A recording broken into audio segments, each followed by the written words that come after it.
guys, happy Monday. Hope everyone's doing well. So I'll start with a couple of updates from the weekend. This was the first weekend that felt like a real summer rental weekend because I got back-to-back bookings. And specifically what I mean by back-to-back is I had cars that came back. For example, Sunday morning, I had actually quite a few cars come back, anywhere between 9 a.m. to 1:30. And those same cars that came back Sunday morning got back-to-back bookings for Sunday afternoon or Sunday evening. And it's been a long while since I've seen that happen, and for me that's normally how the summer months go, where it's just back to back bookings, same day bookings, which is awesome, right? It just definitely really helps you optimize revenue. You get really great rental weekends because there's so much demand. So this is the first time that I saw that, and this also happened with having the higher pricing on my cars. So like I mentioned, getting geared up for the new insurance plans because I'm thinking I want to be on that 60-40% plan. I want to make sure that the market can support those higher prices. So I'm starting now to kind of watch the trends and see how it goes. I have a strong feeling that the algorithm is going to rank cars that are priced higher closer to the top, which I think is of course a great thing. And again, to me personally, it makes a lot of sense because I think that if cars that are priced higher are the ones that are getting booked, it's a win-win situation. It's a win-win situation for the host, and it's less risk for Turo, right? Right now, their business is probably hurting to an extent because of the pandemic. With higher priced rentals, the risk is lower, right? So they get a higher dollar amount on the day rate from the split. They get more on the trip fees. They get more on the insurance coverage. And you're likely getting a renter that is better qualified. So I think because of all of those factors, I wouldn't be shocked if those are the type of cars that are ranking higher. And so far, I'm seeing some pretty positive results from having my cars priced higher than I normally would. So I'm going to continue to watch and see if the market will sustain that long term. That's going to be the key to see if it's, if the opportunity is going to continue to be worth it. And I really hope so. If it is, then I would definitely be thinking about or gearing myself up to buying some newer cars that I've been interested in, something like a C8, for example. So we'll see what happens, but that's kind of how my weekend panned out. All right, so I kind of just wanted to share a little story because when I was in Colorado this past week, I had somebody who was asking me how I got into Turo and, how basically I turned it from a side hustle sort of thing into my full-time business, and it being the only source of income for many years. And I was able to grow my fleet. At my height, I think I had roughly about 21 cars, all sort of higher and mid-luxury cars. And it's been just such a fun journey. So, basically when I started with Turo was when they were still relay rides. So back in 2015, which was crazy back then because you would literally, there wasn't much of a system, or at least one that I can remember, and maybe I wasn't paying attention. And it just always felt like, oh, you're just handing over your keys to some stranger, I wasn't taking photos the way that, I take photos today. I wasn't vetting renters the way that I vet them today. It was just a totally different time. It was so new back then. So it was really interesting. And at that time, I still had my e-commerce business where I was providing virtual assistants to a bunch of e-commerce stores all over the world. So people who had like Shopify stores, and they were advertising on Facebook and just doing huge volumes of orders, doesn't matter what the product was, and my clients were all over the world. So I had, probably an 80+ team that was supporting those shops by way of customer service, drop shipping, fulfillment, things like that. And one of my clients actually from that e-commerce business was visiting here in town. He lived internationally, and he told me about relay rides because that's how he had rented his car, and that's kind of how I got into it. And then over the years, I ended up just really loving the process of having cars and renting it them out and having that interaction with people and just kind of like taking part in the stories that these people have and, you know, why they're renting cars or what they're doing for the weekend or why they came to town. And one of the things that I've learned from all my years of having different businesses and just being involved in different types of things, when it came to doing Turo, the big difference between what I've done before and what I did differently with Turo is I made it sort of my single focus. And I didn't know that I would do this going into it, but when I finally did really get into it, the thing that I finally kind of realized about anything that you do is try to be the very best at it. Now, with my past businesses, a lot of the things that I did had a lot of competition, right? And so it was never really a focal point for me to be the best at it, to, you know, be number one in the category, to provide the best experience, best customer support. I was really just more so in the mode of like, need to make money, need to make money, need to make money. And so it wasn't, my businesses in the past weren't businesses that I think that I was very proud of to talk about, like, oh, this is what I do, because anytime I told people what I do, you know, they would always compare me to like a bigger company that did it really well. And I wasn't that, and that was never my focus, and therefore I never got to those stages for those businesses. But when it came to Turo, you know, it, for whatever reason, it was just one of those things that clicked where it really got into my head that I want to be the best at this. I want to make sure that I can try to get every single experience to be the best one. I want to make sure that my cars are maintained the best, they're the cleanest. So I really got into that mode, and I realized that as soon as I started getting into that mode, that's when it really became appealing to expand my fleet and to grow this business and make it into something that I did full time.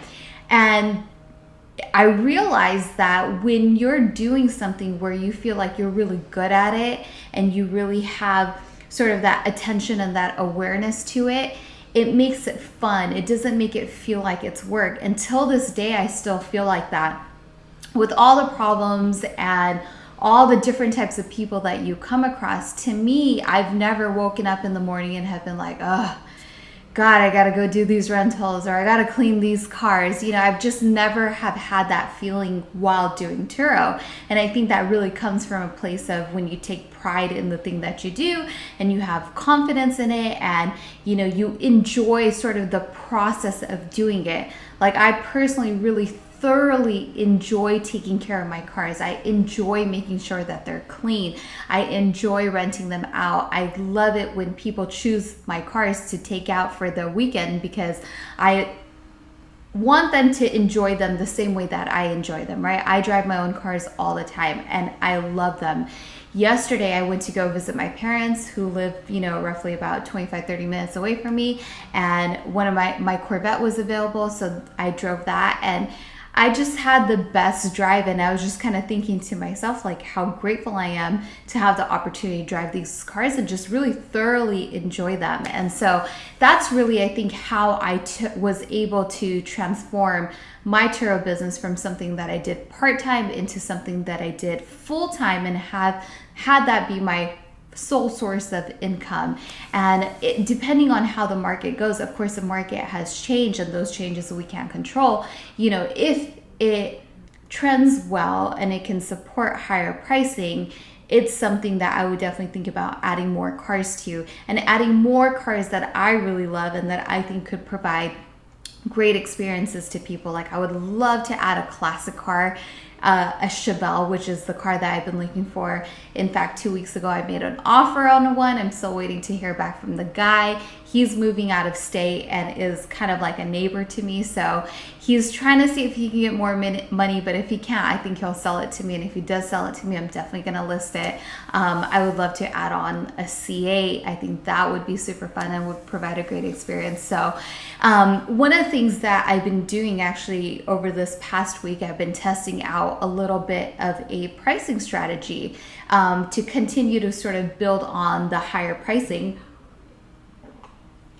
So what I've been doing is, and it's been working. So for example, today's Monday, right? this car has not gone out today and doesn't have an upcoming booking, I think, till the weekend. So we still have 5 days in between. Normally what I would do is if this car didn't go out today, which it's about roughly 1 o'clock, I would lower the price on this and see if I could fish for a rental. But now what I've been doing is if today is Monday, it didn't go out, I actually raise the price on this car and I lower the price for Tuesday, so the second day, to kind of help sell a 2-day booking versus a 1-day booking. And I've been getting that. And then what I do for the 3rd day, I try to always get those extensions, something that I talked a lot about in sort of the heat of the pandemic, that I was really chasing after extensions, and it's a habit that I've sort of carried on. So I'm always reaching out to people to see if they want to extend. Then what I usually do is on the 3rd day, I'll increase the price a little bit to sort of make up for that 2nd day that I discounted. And I'm usually able to get those extensions. So that's sort of been my pricing strategy on the day of, if the car is available, I price high and I price the 2nd day lower to entice that 2-day booking. And then on the 2nd day of the reservation, I'll reach out to the guest to see if they want to extend for an additional day. And again, that all plays back into the pride that you take in your cars. If you keep them clean and you maintain them well and people are having a good experience with you and your car, they're more likely to extend.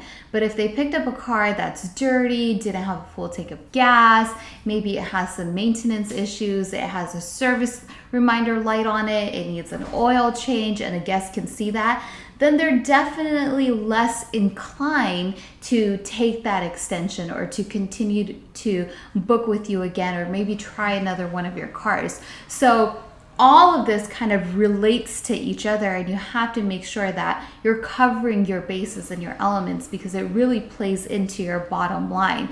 You want to position yourself in the best way possible to make sure that you can get those extensions, that you can get people to book multiple days and not just the day that you have discounted. So that also ties into your reviews as well. If someone's having a good experience and they're continuing to extend, that's definitely going to reflect in a positive review, which then will sell the next renter on booking with you, and it'll give people that confidence in booking a car that is priced higher when your reviews reflect a great experience by, hundreds of renters that have used your cars before. So all of that, it always has a compounding effect. Everything you do has a compounding effect, and that's something that you have to remember. And one of the books that I've recommended on this channel before is called The Slight Edge by Jeff Olson, I believe. And the slight edge that he talks about is all the little things that are so easy to do on a daily basis, but that are just as easy not to do on a daily basis. And those are the little things that you have to make sure that you remind yourself, that you bring awareness to, and get yourself to do them on a daily basis. And what do I mean by that? I mean, like, for example, these 2 cars, they don't have bookings for today, but they are both washed, clean, ready to go with a full tank of gas. And that's a practice that I implement every day. Just because a car came back and it doesn't have a booking, I never let it just sit there and not go get it washed, because I don't want to find myself in a situation where, I get a last minute booking, but I'm busy over here, so I can't wash this car. And now my renter is not going to have a consistent experience that my reviews reflect. Now that person's getting a dirty car, maybe it didn't have a full tank of gas, and I don't want to have that type of inconsistency. So I continue to implement that practice on a daily basis. This car came back this morning. First thing I did, take it to the wash, get it ready, whether it has a rental or not, so that I'm prepared, right? It's always in that preparation. And same thing, this car came back. As soon as I checked it out, everything was good to go. Reached out to the renter. Hey, thank you so much for being an awesome renter. I've gone ahead and left you a 5-star review. If you get a chance to leave a review describing your experience with me, I would greatly appreciate it.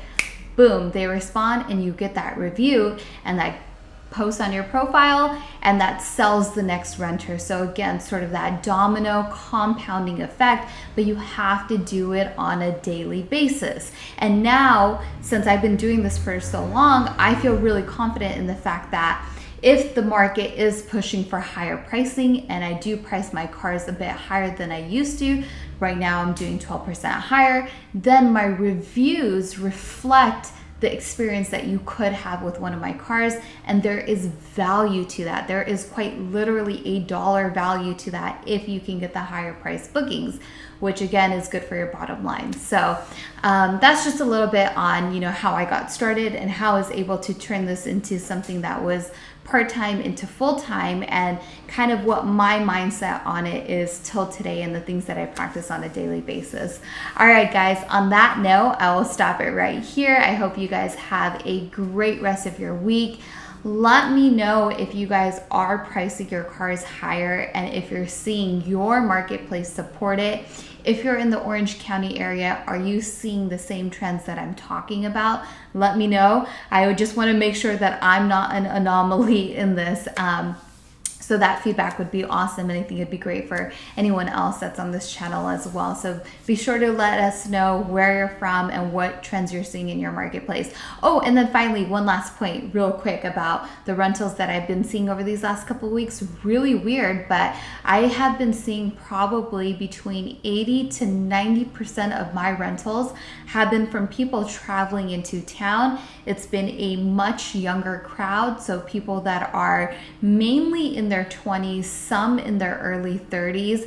And I'm not sure what that's about because, again, I just traveled to Colorado and LAX was a complete ghost town, both when I left and when I came back.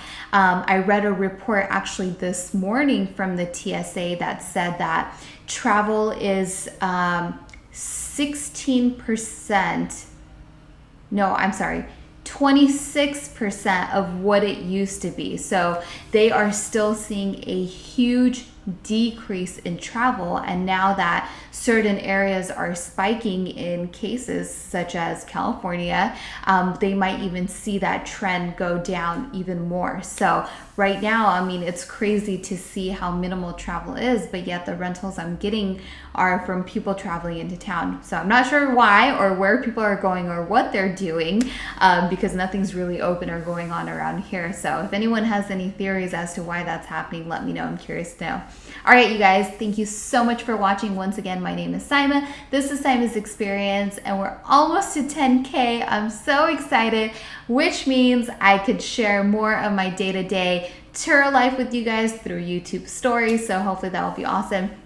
And as always, thank you so much for your guys' continued support. I'll do my best to keep bringing you guys more content and more value with what I do in this life. All right, you guys, take care. Talk to you soon. Bye.